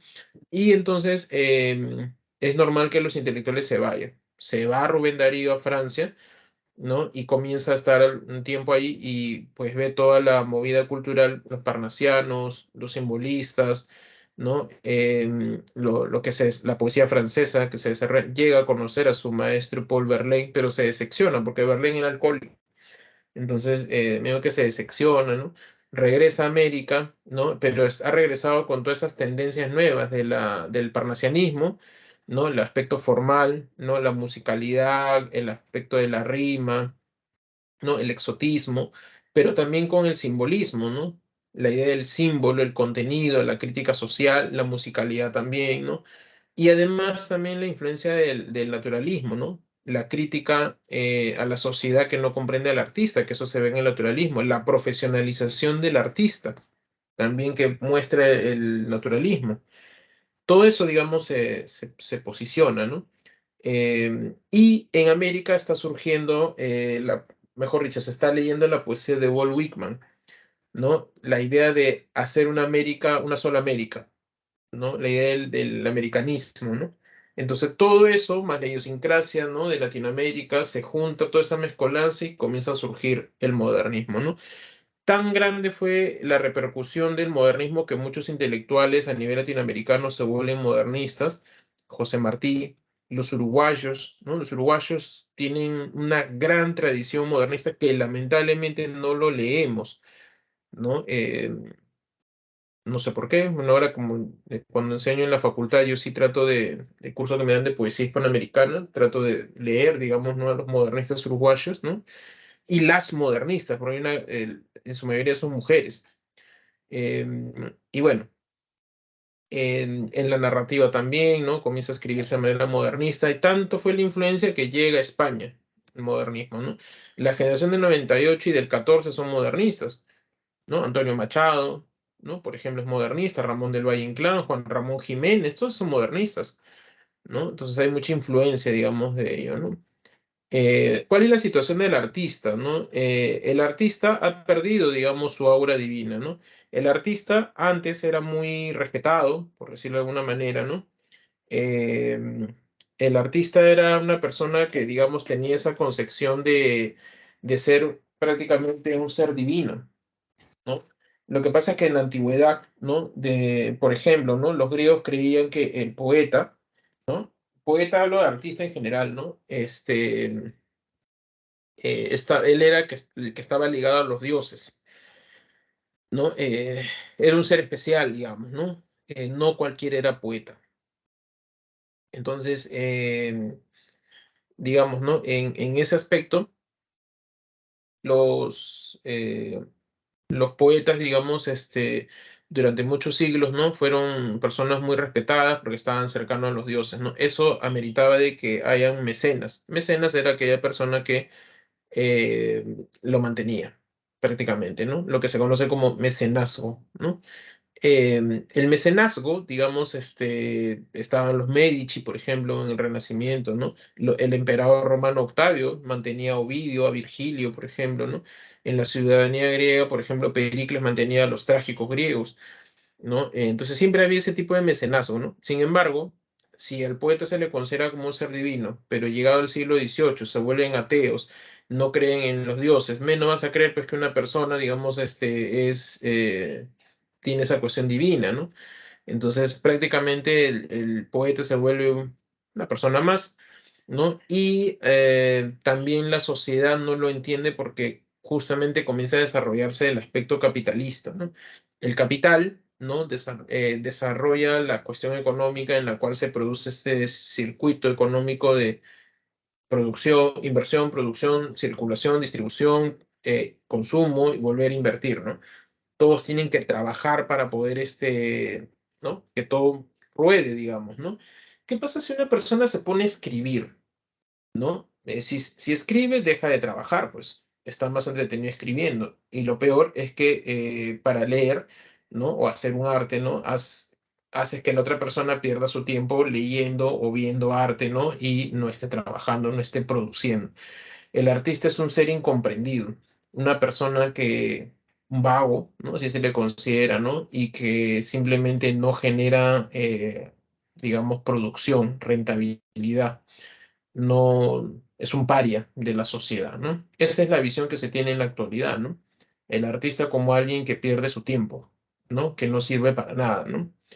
Eh, entonces, el artista lo que tiene que hacer prácticamente es un ser incomprendido y tiene que vender su arte, ¿no?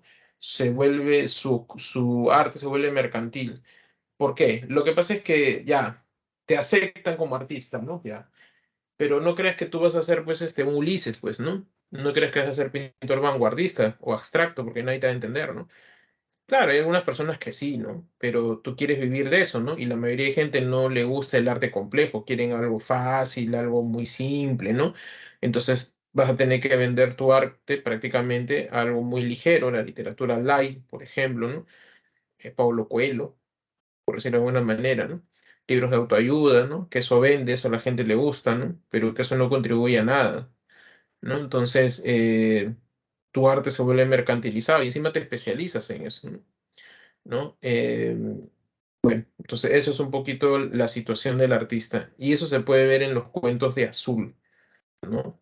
Ahí están dos intelectuales, José Martí, el cubano, ¿no? Que luchó por la independencia de su país, y José Enrique Rodó, que escribió El Ariel, ¿no? Que digamos es un tratado prácticamente del arte, ¿no? Y el americanismo, ¿no?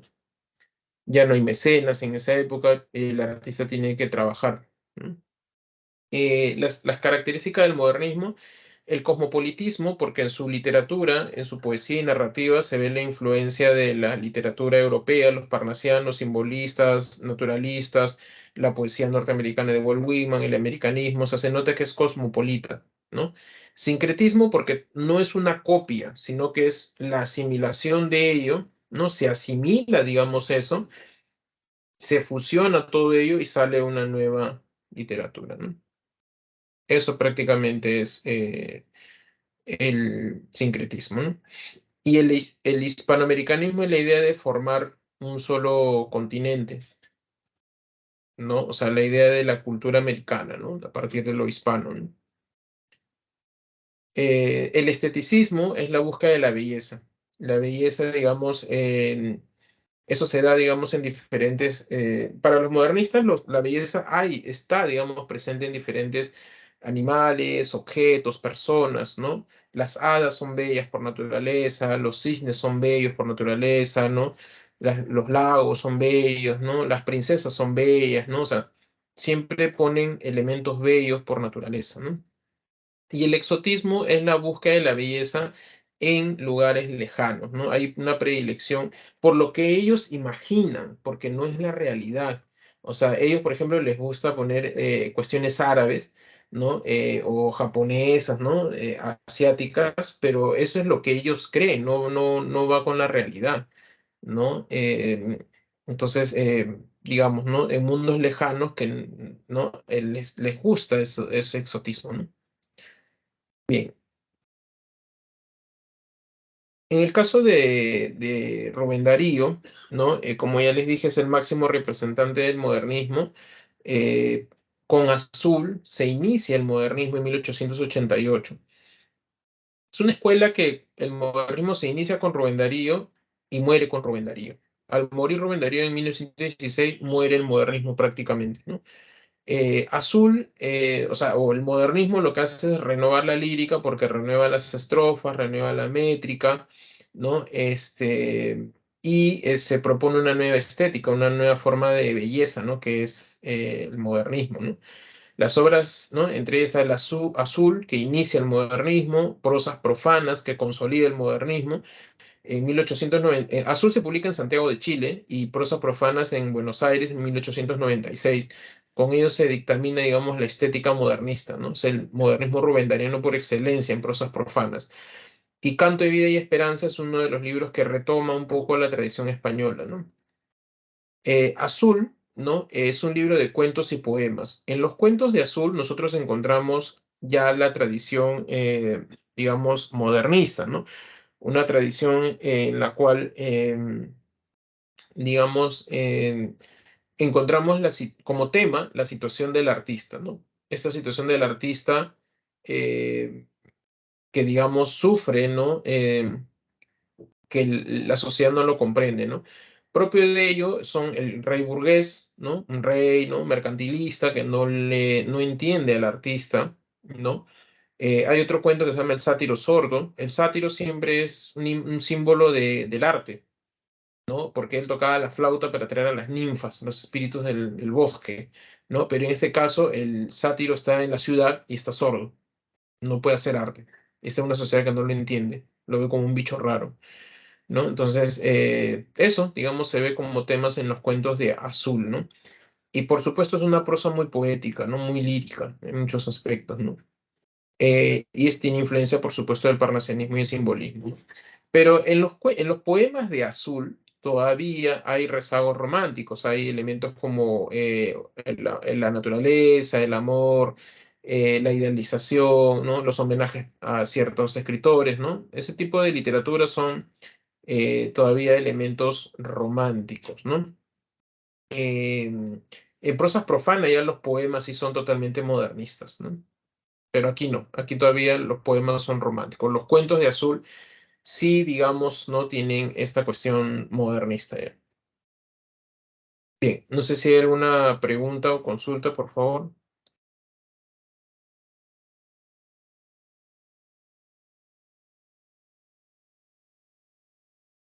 Bueno, vamos a ver entonces la última parte, la poesía hispanoamericana. A ver, minuto.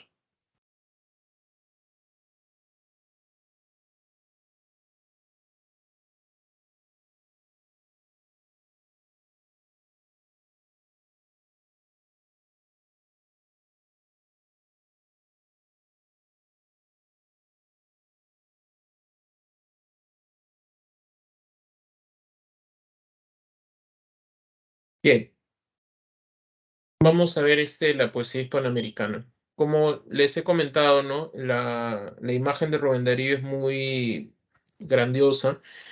Es la primera escuela, digamos, que surge en América y prácticamente a partir de ahí es que los poetas hispanoamericanos no copiamos a los poetas europeos, ¿no? No, la literatura jamás vuelve a ser una copia simplemente, sino que más bien hay una asimilación ahí, esa idea de despegarse colonialmente, ¿no? De ello, ¿no? De la mente colonial, ¿no? Sino que más bien aportar, ¿no? Entonces, por eso se considera dentro de los fundadores de la poesía hispanoamericana a Rubén Darío, a César Vallejo y a Pablo Neruda, ¿no? Eh, Vallejo, bueno, creo que la universalidad, ¿no? La desestructuración de la sintaxis, ¿no? Y Pablo Neruda por el premio Nobel y además por también la crítica social que hace, ¿no? Ya les comentaré un poquito más en cuanto hablemos del libro, ¿no? Entonces, son estos fundadores con Rubén Darío, Vallejo y Neruda, ¿no? Y a partir de que se asimilan los aportes, ya no hay más copia, digamos, ¿no? Y los poetas, entre otros, también que aparecen, digamos, ya en la vanguardia hispanoamericana, Vicente Huidobro con Altazor, Nicanor Parra con Antipoemas, Octavio Paz, ¿no? Con Libertad bajo palabra, Ernesto Cardenal con Epigramas, ¿no? Por ejemplo, ¿no? Entre otros más, ¿no? Pablo Neruda, ¿no? Es su seudónimo, se llama Ricardo Nestalí Reyes Oswaldo, ¿no? Y digamos era diplomático, ganó el premio Nobel en 1971, ¿no? Tiene varias etapas como escritor. La primera etapa es la de iniciación, donde podemos encontrar Crepusculario y 20 poemas de amor, ¿no? Son sus dos primeros libros, ¿no? Eh, a mí particularmente me parece un poeta en ese momento más original, más sencillo, ¿no? Más fresco, ¿no? Creo que esa es la escritura de Neruda, me parece, ¿no? Luego, ¿no? Aparece la etapa vanguardista, donde encontramos este corte surrealista que él tiene en el caso de 20 de Residencia en la Tierra, ¿no? La época residenciaria, ¿no? De, o sea, a mí particularmente me parece que Neruda no es un poeta, aunque la crítica, ojo, la crítica menciona que Residencia en la Tierra es su máxima obra, a mí particularmente no me parece grandioso ese libro. Lo que pasa es que yo creo que Neruda crece en una época de influencia modernista un poco, ¿no? Y cierta libertad, ¿no? Sencillez, digamos, ¿no? Pero él se asume parte de la vanguardia, ¿no? Con presencia en la tierra, y yo creo que ya no, o sea, cuando creces con una idea, digamos, es como que se suma, digamos, a lo que estaba originándose, ¿no? Pero tu estética es otra, ¿no? Entonces yo siento un poco forzado prácticamente presencia en la tierra, ¿no? Eso es lo que yo siento, ¿no? O sea, eh, a mí me gustan más otros poetas surrealistas, ¿no? Yo he hecho mis tesis sobre poetas surrealistas, así que no sé, no, a mí no me parece, digamos, muy original, digamos, ¿no? Más bien me parece una repetición de muchas cosas, ¿no? Pero bueno, para la crítica, Residencia en la Tierra es el gran libro de Neruda. En fin, luego viene el periodo de plenitud épica, ¿no? Donde está Canto General, ¿no? Y este libro, digamos, habla un poco sobre o sea, perdón, ahí está el poema de Machu Picchu, ¿no? Hay como una idea épica, ¿no? De América Latina, ¿no? Donde, digamos, la grandiosidad de las culturas antiguas, ¿no? En canto general, ¿no? Y por último está el periodo de poeta profesional, ya donde eres muy famoso y cualquier cosa que escribas te van a recibir muy bien, ¿no? Entre ellos están las odas elementales, donde vuelve la sencillez, ¿no? O sea, le canta a la zanahoria, a la cebolla, a la papa, ¿no? Los versos del capitán, ¿no? También, en fin, ¿no? Eso, digamos, es eh, parte de la última sección, ¿no? La última etapa. Tiene unos libros de memoria, confieso que he vivido, para nacer he nacido, ¿no? En fin. 20 poemas de amor, como ya les había comentado, pertenece al periodo de iniciación, ¿no? Digamos, es un libro de temática amorosa, de desamor prácticamente, ¿no? Digamos, y a veces contra lo que la gente cree, ¿no? Es un libro muy cuestionador, ¿no? Profesor, pero para mí es cursi. Es que hay que saber un poco el contexto de cómo surge el libro, ¿no? Ahora te parecerá cursi, pues, pero en esa época no era así. Argumento. Lo que pasa es que en la época de Neruda, ¿no? Gobernaba en Chile la aristocracia. Es la aristocracia que recibe mal, por ejemplo, el libro de Rubén Darío Azul, porque Azul se publica en Chile. Y para la aristocracia, que es conservadora, no es como que es un libro muy abiertamente transgresor, ¿no? ¿Cómo es posible que se haga esto, lo otro, ¿no? Entonces, no aceptan muy bien, es muy hostil, digamos, la crítica conservadora, ¿no? Y gobernaba el Partido Conservador, creo que era el Partido Colorado, creo, no estoy muy seguro. La cuestión es que gobernaba un gobierno conservador, ¿no? Pero ya a partir de 1915 comienza a surgir la nueva juventud chilena, la socialdemócrata, ¿no?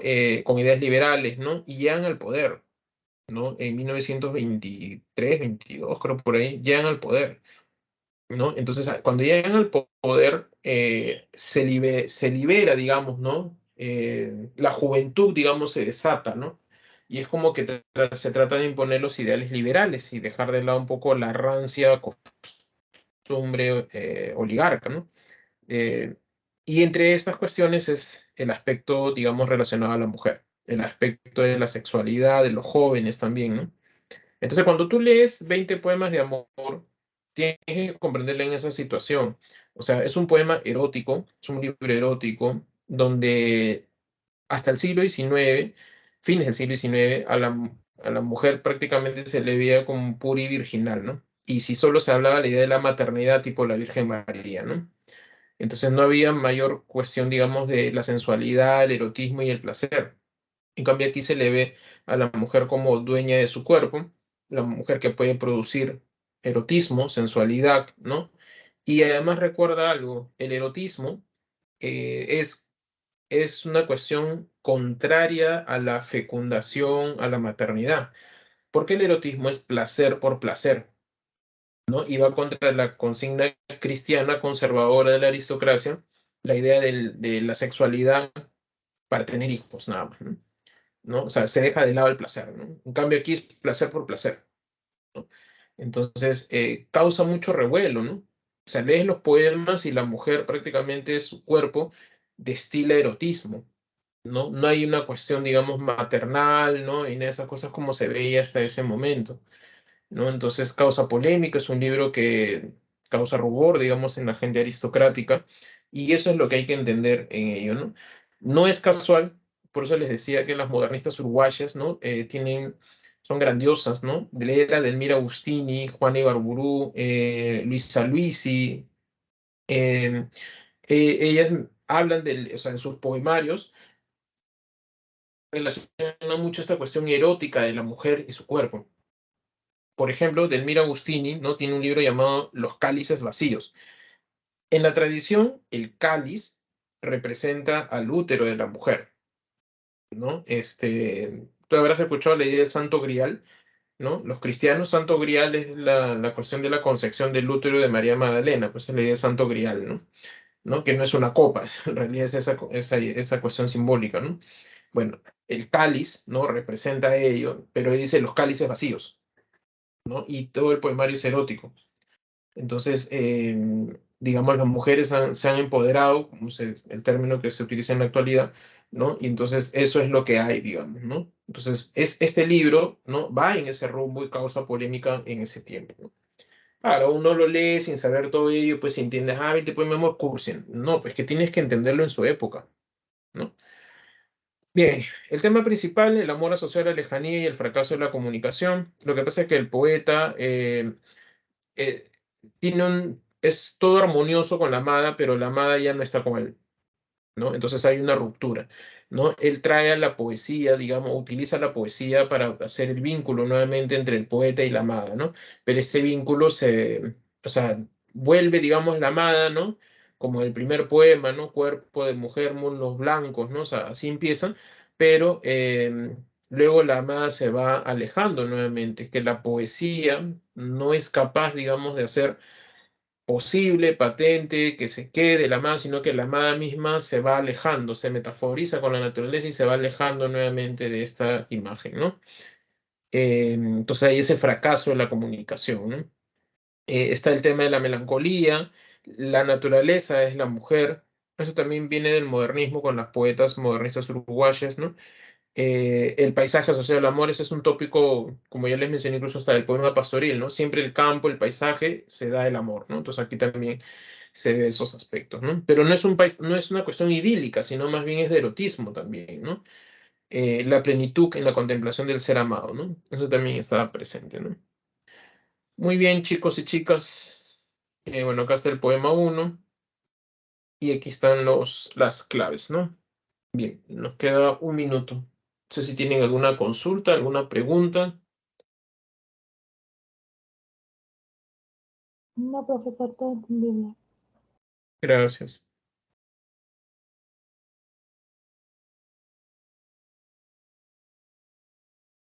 Hay una semana que no les he dictado clase, ¿no? Creo que fue la semana pasada o en la segunda semana, y ni me acuerdo, ¿eh? Bueno, espero que les haya gustado la clase, que les haya despertado cierta curiosidad, cierto interés, ¿no? En algunas obras. A veces tenemos ciertas imágenes, clichés, ¿no? De ciertas obras y como que, como el Quijote, ¿no? Ya, no, pero sí ya sé de qué va a actuar. En realidad es una gran obra que uno cuando realmente entra a la novela descubre cosas que uno nunca imaginaba, ¿no? Eso fue lo que me ocurrió cuando leí el Quijote, ¿no? Muy bien. Muchas gracias, chicos y chicas, y ya nos vemos la siguiente clase. ¿Sí? Cuídense mucho. Hasta luego.